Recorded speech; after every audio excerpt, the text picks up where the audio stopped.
நம் ஆண்டவர் இயேசு கிறிஸ்துவின் நாமத்தினால் மகிழ்ச்சியும் சமாதானமும் நம் அனைவரோடும் இருப்பதாக. 1 பேதுரு 5:6-11 முடிக.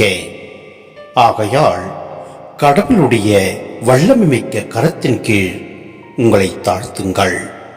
அப்பொழுது அவர் ஏற்ற காலத்தில் உங்களை உயர்த்துவார். உங்கள் கவலைகளை எல்லாம் அவரிடம் விட்டு விடுங்கள். ஏனென்றால் அவர் உங்கள் மேல் கவலை கொண்டுள்ளார். அறிவு தெளிவோடு விழிப்பாயிருங்கள். உங்கள் எதிரியாகிய அழகை யாரை விழுங்கலாம் என கர்ஜிக்கும் சிங்கம் போல தேடித் திரிகிறது.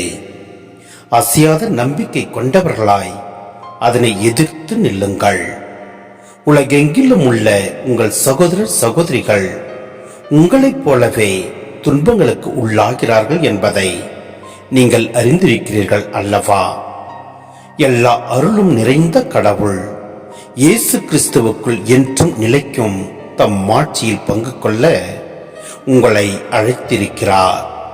சிறிது கால துன்பங்களுக்கு பின் அவர் உங்களை சீர்படுத்தி உறுதிப்படுத்தி வலுப்படுத்தி நிலைநிறுத்துவார்.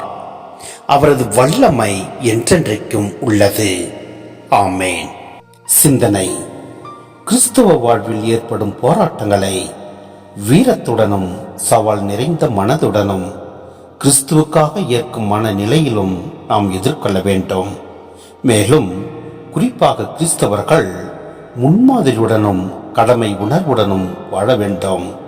மேலும் நாம் எல்லா சூழ்நிலைகளிலும் மகிழ்வுடனும் தன்னலமின்றி கடவுள் மீது முழு நம்பிக்கையுடன் உண்மையான நாம் பணியாற்ற வேண்டும். ஏனெனில் சாத்தான் யாரை விழுங்கலாம் என கர்ஜிக்கும் சிங்கம் போல தேடித் திரிகிறது. எனவே நாம் அசையாத நம்பிக்கை கொண்டவர்களாய் நம் ஆண்டவர் மீது நம்பிக்கை கொள்வோம். அப்பொழுது எல்லாம் வல்ல இறைவன் நம்மை நிறைவாய் ஆசீர்வதிப்பார். ஆமேன்.